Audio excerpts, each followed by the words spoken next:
প্রিয় দর্শক, আসসালামু আলাইকুম। আশা করি আপনারা সকলে ভালো আছেন। তো প্রিয় দর্শক, কার মুয়া কে খায়?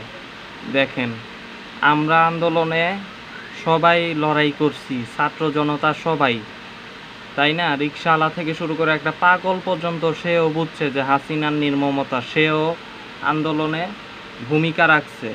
এবং প্রাইভেট বিশ্ববিদ্যালয়ের ছাত্ররা কতটা স্যাক্রিফাইস করছে আমরা দেখছি। পিনাকিদার একটা পোস্ট আমি দেখলাম, তিনি ঠিকই বলছেন যে আরে প্রাইভেট বিশ্ববিদ্যালয়ের ছাত্ররা, তারা আপনার রক্ত দিল আর ক্ষমতায় বসলো ঢাকা বিশ্ববিদ্যালয়ের ছাত্ররা। আপনাদের মনে নাই ঢাকা বিশ্ববিদ্যালয়ের ছাত্ররা শুধু মাইরই খাইছে, শুধু মাইরই খাইছে। এবং ঢাকা বিশ্ববিদ্যালয়ে তো সাদ্দাম, তারপরে ছাত্রলীগের নেতারা থাকতো, মনে নাই? এবং এই আন্দোলনে প্রাইভেট বিশ্ববিদ্যালয়ের ছাত্রদেরকে সেইভাবে ছাত্রলীগ নিয়ন্ত্রণ করতে পারে নাই। প্রাইভেট বিশ্ববিদ্যালয়ের ছাত্ররা আন্দোলন চালায় গেছে। ইভেন আমি যেখানে থাকি সেইখানে আপনার কানাডিয়ান বিশ্ববিদ্যালয়, বেরাক, কত ভূমিকা, খোঁজ নিয়ে দেখেন। ঢাকা বিশ্ববিদ্যালয়ের চেয়েও বেশি ভূমিকা এদের মনে করি আমি। ইভেন আমরাও তো বেরাক, তারপরে কানাডিয়ান বিশ্ববিদ্যালয়ের নেতৃত্বে আমরা লড়াই করছি, আমরা আন্দোলনে লড়াই করছি। আমি কিন্তু মাদ্রাসার একজন ছাত্র। আমি কানাডিয়ান বিশ্ববিদ্যালয় আমার কাছে, ব্র্যাক, এগুলি আমাদের কাছে ইউনিভার্সিটি, এরা কিন্তু বেসরকারি, পাবলিক না, এবং ক্ষমতার ধারের কাছেও এরা নাই। আন্দোলনের পর এরা ঠিকই পড়ার টেবিলে গেছে গা, আমরা ঠিকই আমাদের কর্মজীবন করতেছি। তারপরে আপনাদের মাঝে মাঝে কথা বলে আপনাদের সামনে এতটুকুই, কারণ দেশের স্বার্থে আপনাদেরকে কিছু বলা লাগে, এতটুকুই। কিন্তু আমরাও কিন্তু আমাদের স্বাভাবিক জীবনে আবার ফিরে গেছি। তো আমরা কিন্তু কোথাও নেতা হওয়া, সমন্বয়ক হওয়া, মারামারি ধরাধরি করা, এইগুলির পিছনে আমরা নাই। কারে চোর কয়ে মারতেইব, বড় বড় চোরেরা আনিসুল হক, সালমান এফ রহমান দিব্যি আছে, আসিফ নজরুল জেলের ভিতরে তাদেরকে মাছ গোস্ত খাওয়াইতেছে। আর এই সমস্ত পাগল, তারপরে ভিক্ষুক, এদেরকে ধইরা চোর মোর কইয়া ছাত্রলীগের লোক পিড়াইতেছে। এটা শুরু হয়েছে 6ই আগস্ট থেকে। সুবাস্তর সামনে এরকম আমি দেখছি। 5ই আগস্ট হাসিনার পতন হয়েছে, 6ই আগস্ট সুবাস্তর সামনে এরকম ছাত্রলীগের লোকেরা ছাত্র সমন্বয়ক কিংবা ছাত্র সাইজা অন্তত সেদিনই প্রায় মোবাইল চোর কয়া, তারপরে বিভিন্ন চোর অপবাদ দিয়া আপনার ভিক্ষুক পিডাইছে। সুবাস্তর শপিং মল, নজরভিলি শপিং মলের সামনে ভিক্ষুকরা ভিক্ষা করে, দেখবেন তাদেরকে পিটাইছে। তারপরে বিভিন্ন কাজ করছে।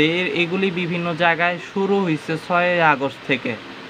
6ই আগস্ট থেকে এতদিন মুখ খুলি নাই। কেন খুলি নাই? কারণ আমি আর কি নিরাশ হয়েছিলাম। কিরে ভাই, দেশ স্বাধীন হইল, এখন কি আবার নতুন একটা ফেসিবাদ, যে মানুষকে চোর করে পিটানো? কিন্তু কেউ যেহেতু প্রতিবাদ করতেছে না, তবুও আমার ভিতরে একটা ভয় কাজ করছিল, দেখে আমি এটার জন্য দুঃখিত। আর তাছাড়া আমি দেখেন এরা কতটা মারাত্মক হইলে, হাসিনারে যেখানে আমরা ভয় পাই নেই পুলিশের, সেখানে এদেরকে আমাদের ভয় পাইতে হয়। তো এগুলি শুরু হয়েছিল অনেক আগে থেকেই। হাসিনা পতনের পর থেকেই ছাত্রলীগ আমাদের ভিতরে অনুপ্রবেশ কইরা চোর মোর কইয়া মানুষ পিটানো শুরু করছে। এবং সেটার নির্মমতা, এবং এই যে ঢাকা বিশ্ববিদ্যালয়ে আমরা দেখলাম যে একজন পাগলকে চোর বলে পিটাইলো, এটা ভাইরাল হয়েছে দেখেই আপনারা বুঝতেছেন। ইভেন খাগড়াছড়িতেও পিটানো হয়েছে, খাগড়াছড়িতেও পিটানো হয়েছে চোর সন্দেহে। তো দেখেন কেমন নির্মমতা। তো এগুলির বিষয়ে মনে করেন আপনারা পদক্ষেপ নেন নাই হুজুগে, এবং এই ছাত্ররা কি পিটায় নাই? দুই একটা ছাত্রলীগ ধইরা আপনারা বিচার করতে চাইতেছেন, বলতেছেন ছাত্রলীগ পিটাইছে। ছাত্রলীগ তো পিটাবেই, তারা তো এখন ক্ষমতায় নাই, ষড়যন্ত্র করবে। কিন্তু ছাত্রদের কি দোষ নাই? ছাত্ররা তো হুজুগে, তারাও ছাত্রলীগের নেতৃত্বেই তো পিটাপিটি করছে। এটা আমার কথা না, পিনাকি ভট্টাচার্যের কথা। তার একটা স্ট্যাটাসে দেখে আসেন, কথা আসলেই ঠিক। ছাত্ররা নেতৃত্ব কেন মানল ছাত্রলীগের? ছাত্ররা তোমরা ক্ষমতা পায় কি বেশি হয়ে যেতেছ গা? হাসিনার কথা কি এত তাড়াতাড়ি ভুলে গেল তোমরা? যার দেশের ভিতরে তোমরা কি শুরু করছো? ফাজলামি বাদ দেও।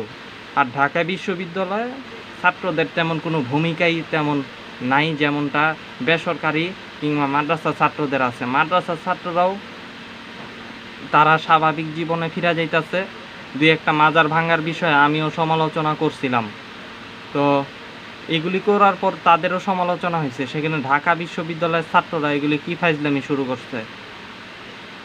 ঢাকা বিশ্ববিদ্যালয় কি শেষ বাংলাদেশে? ঢাকা বিশ্ববিদ্যালয় যদি বাংলাদেশে এই ঢাকা শহরে পাবলিক বসবাস করে 2 কোটি, এখন যদি ঢাকা বিশ্ববিদ্যালয়ে পাল্টা একটা পাগল পিটাইছেন, সুস্থ মানুষ কিন্তু না। মানুষের মাথা কিন্তু গরম আছে, পাবলিকের মাথা গরম করবেন না বলে দিলাম, বুঝেন নাই? ছাত্রর মতো থাকবেন, পাবলিকের মাথা গরম করবেন না। আর আসিফ নজরুল স্যার লোক দেখানো, লোক গ্রেপ্তার করেন না, বুঝেন নাই?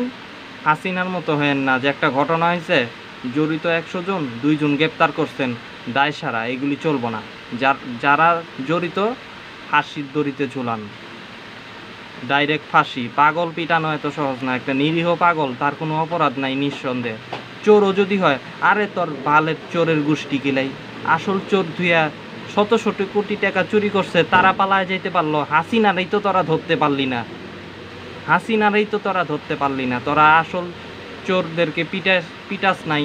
আবার সামান্য সালমানের রহমান রে ডিম মারছে, আনিসুল হক রে ডিম মারছে, এটা সমালোচনা তোরাই করছস। আবার অর্থাৎ মূল চোরদেরকে না পিটায় তাদেরকে ইন্ডিয়া যাইতে দিছ, সেফ এক্সিট দিছ। আবার নকল চোর, পাগল, ভিক্ষুক, তারা যদি চুরি করেও তোর পিটানোর অধিকার নাই। কয় টাকা চুরি করছে? 10,000 টাকা। আরে বেটা, 10,000 টাকাকে লাখ লাখ টাকা চুরি হয়েছে, তোর এনে 10,000 টাকার লিগে একটা চোর রে পিটাইতাছস? মাথার ভিতরে তো ঘিলু নাই। তোরা ঢাকা বিশ্ববিদ্যালয়ে নকল করেই তোরা ভর্তি হইছস। মেন কথা কি জানেন?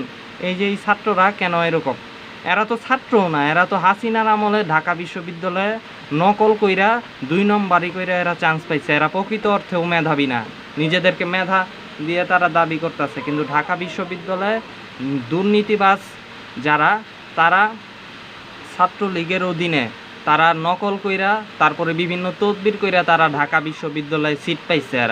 এদেরকে বাইর করা জরুরি, শুধু ছাত্রলীগ বাইর করলে হইব না। এই সমস্ত গুন্ডা পান্ডা যারা সিট বাণিজ্যের মাধ্যমে যারা ঢাকা বিশ্ববিদ্যালয়ে সিট পাইছে, এই সমস্ত গুন্ডাদেরকে ঢাকা বিশ্ববিদ্যালয় থেকে খেদাইতে হইব, প্রকৃত ছাত্র নিয়োগ দিতে হইব। মেধাবী ছাত্রদের আবার দরকার হইলে পরীক্ষা হইব। এই সরকারের সময় ঢাকা বিশ্ববিদ্যালয়ে আবার একটা পরীক্ষা হওয়া দরকার। ছাত্রদের ভর্তি করার আবার নতুন ভর্তি করাইতে হইব ছাত্রদেরকে পরীক্ষা দিয়ে। কারণ এখন যারা আছে তারা ছাত্রলীগের সাদ্দামের কাছে টাকা পয়সা দিয়া তারা সিট কিনা তারা ঢাকা বিশ্ববিদ্যালয়ে আছে, ছাত্রলীগ বাদেও। তো এদেরকে বাই করে দিতে হইব, সোজা কথা, একদম ঘাট ধাক্কা এদেরকে। এরা সন্ত্রাসী, এরা কোনো ছাত্র না। সন্ত্রাসী কর্মকাণ্ডের জন্য এদের ঢাকা বিশ্ববিদ্যালয়ে অবস্থান। তো প্রিয় দর্শক, আজকে এই কথাই ছিল। তো এর জন্য আর ছাত্রদেরকে সাবধান করি যে ভালো হয়ে যাও।